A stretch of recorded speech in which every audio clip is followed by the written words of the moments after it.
The topic of today's video is Minimalist Cleanser versus Cetaphil, which is better for acne treatment. To be specific, we'll be comparing the Minimalist Salicylic plus LHA 2% face cleanser and the Cetaphil Gentle Skin Cleanser. Both are renowned in the skincare community, but which one is better suited for acne treatment? So let's first go over to the Minimalist Salicylic. The active ingredients are a beta hydroxy acid known as salicylic acid, 2%. This penetrates deep into pores to exfoliate and remove excess oil, effectively combating acne, as well as lipohydroxy acid or LHA, a derivative of salicylic acid. LHA offers gentle exfoliation, promoting cell renewal without causing irritation. The benefits would then be that it targets acne at its root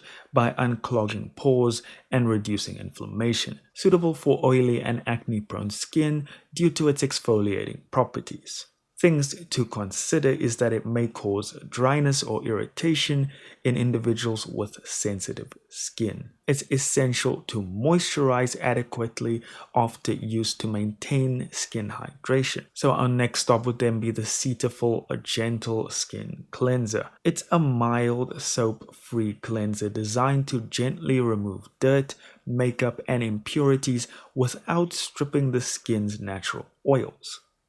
The benefits would be that it's suitable for almost all skin types, including sensitive ones, as well as the fact that it's non-comedogenic, ensuring it doesn't clog pores, which is beneficial for acne-prone individuals. Things to consider is the fact that it lacks active acne-fighting ingredients like salicylic acid. It may not be sufficient as a standalone treatment for moderate to severe acne, but can be integrated into a broader skincare routine. So, in summary, if you're dealing with active acne and seek a cleanser with targeted ingredients, the minimalistic salicylic plus LHA 2% face cleanser, my gosh, that is a mouthful, might be the more effective choice. However, if you have sensitive skin or prefer a gentle daily cleanser, the Cetaphil Gentle Skin Cleanser is a reliable option. Always consider your skin's unique needs and consult with a dermatologist to tailor the best skincare routine for you. Thank you so much for joining us. Do consider liking and subscribing, and I will see you in the next video.